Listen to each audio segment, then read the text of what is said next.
আসসালামু আলাইকুম রহমতুল্লাহ।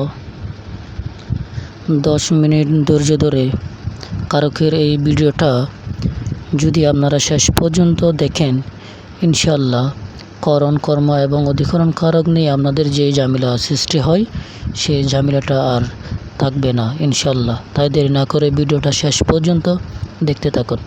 আমরা এখানে কয়েকটা বাক্য দেখতে পাচ্ছি। কান্নায় সুখ দুর্বৃত হয়, সূর্যোদয়ে অন্ধকার দুর্বৃত হয়, লাঙ্গল দিয়ে জমি চাষ করা হয়, ফুলে ফুলে ঘর ভরেছে, রহিম ফুটবল খেলে, রহিম ক্রিকেট খেলে। এগুলা সবগুলা কিন্তু ঝামেলা সৃষ্টি করার মতন বাক্য। আচ্ছা, প্রথমটা আমরা দেখি। কান্নায় শোক দুর্বৃত হয়, এটা কোন কারক? এটা আপনারা বলবেন করণ কারক। আসলে এটা করণ কারক নয়, এটা হয়ে যাবে অধিকরণ কারক। কেন? এই কান্না কিন্তু একটা ক্রিয়া বিশেষ্য। ক্রিয়া বিশেষ্য যখন কোনো কিছু উপকরণ হিসেবে কাজ করবে তখন সেটা হয়ে যাবে অধিকরণ কারক। আমি আবার বলতেছি, ক্রিয়া বিশেষ্য। এই কান্না হচ্ছে একটা ক্রিয়া বিশেষ্য। এই ক্রিয়া বিশেষ্য যখন কোনো একটি উপকরণ, কোনো কিছু উপকরণ হিসেবে কাজ করবে তখন এটা হয়ে যাবে অধিকরণ কারক। আশা করি বুঝতে পারছেন। এখন যদি বলা হয় সূর্যোদয়ে অন্ধকার দুর্বৃত হয়, এখানে সূর্যোদয়ে অন্ধকার দুর্বৃত হয়, এখন আপনারা এটাকে বলবেন করণ কারক। আসলে এটাই কিন্তু করণ কারক নয়। সূর্যোদয় এটা একটা ক্রিয়া বিশেষ্য। আমি বলছিলাম ক্রিয়া বিশেষ্য দ্বারা যদি কোনো কিছু দুর্বৃত হয় বা ক্রিয়া বিশেষ্য যদি কোনো উপকরণ হিসেবে কাজ করে তখন এটা হয়ে যাবে অধিকরণ কারক। এখন আসেন, লাঙ্গল দিয়ে জমি চাষ করা হয়। এখানে লাঙ্গল একটা উপকরণ এবং এটা কিন্তু নাম বিশেষ্য।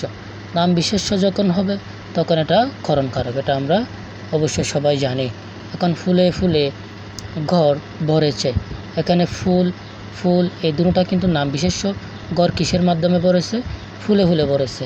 আর এই ফুল ঘর ভরার একটা কি উপকরণ হচ্ছে ফুল, সেই জন্য এই ফুল কিন্তু নাম বিশেষ্য এবং এটা হয়ে যাবে করণ কারক।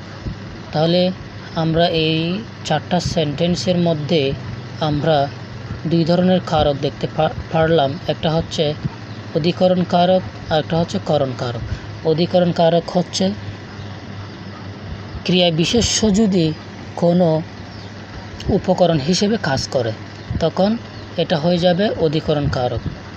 আর যদি নাম বিশেষ্য যদি কোনো উপকরণ হিসেবে কাজ করে তখন এটা হয়ে যাবে করণ। নাম বিশেষ্য, এখানে আমরা দেখতে পাচ্ছি নাঙ্গল, এই নাঙ্গলটা কিন্তু নাম বিশেষ্য। ফুল এটা কিন্তু নাম বিশেষ্য। তাহলে নাম বিশেষ্য যখন কোনো উপকরণ হিসেবে কাজ করবে তখন এটা হয়ে যাবে করণ কারক। এখন আসুন, রহিম ফুটবল খেলে। এখানে ফুটবল এটা কোন কারক? এটা আপনারা বলবেন কর্মকারক। আসলে এটা কর্মকারক নয়।